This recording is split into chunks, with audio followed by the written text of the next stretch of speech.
خد يا مصور الفطيره بتاعتك. نعم بعد ما اكلتها. طب اتكلمني كده، انا ممكن اسيبك في اسكندريه لوحدك.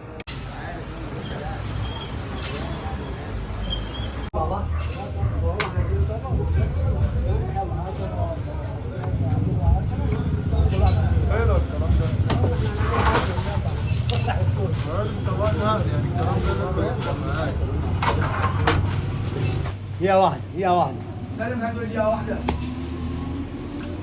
ايوه يا عم خدت بيتك قبل ما علي يا عم. ايوه يا حبيبي. اكبر علينا يا عم. ايوه يا بابا. يا شو يا بابا.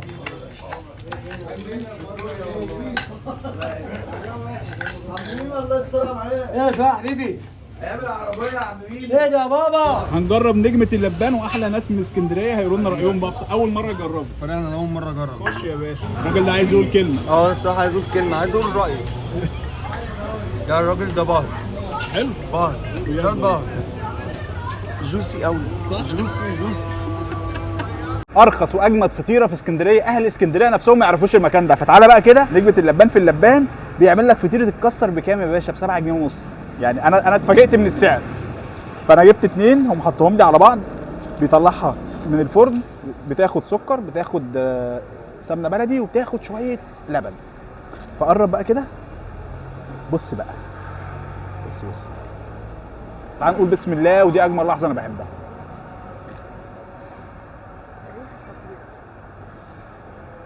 الفكره ان هي ب7 ونص. تعالى كده، بص عامله ازاي. لا والحشو حلو.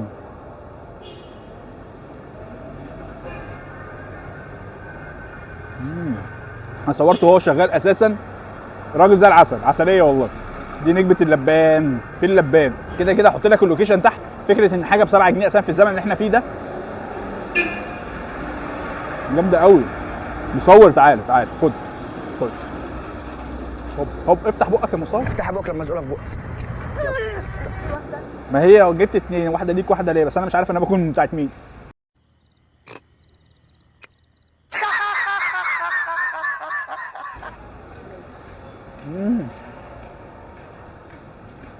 حلو قوي. اراهن ان لو في حد اسكندراني عارف المكان ده يا باشا، احنا الكهرويه جامدين قوي قوي قوي قوي، وبالذات بتوع اكتوبر. فكره ان السكر على السمنه البلدي على اللبن، ويقطعها لك يحطها لك في طبق. انت ممكن تفصلها لو انت عايز واحده لوحدها، مش لازم تحط الاثنين على بعض. بس انا قلت له يا باشا حط الاثنين على بعض، يلا. وفرت له يعني. بس كانت عايز شويه سكر شويه يعني. هم حط الاثنين فوق بعض، واللي فوق بس خد السكر، اللي تحت كانت عايز شويه سكر. بس هي في العظمه جامده قوي قوي قوي قوي يا مصور. بعتذر لك يا مصور، انا دخلت على الفطيره بتاعتك. بس اشوفكم فيديو جديد. كان معاكم حسام حسن اللي بيجرب المطاعم كعميل مش كفود بلوجر. سلام.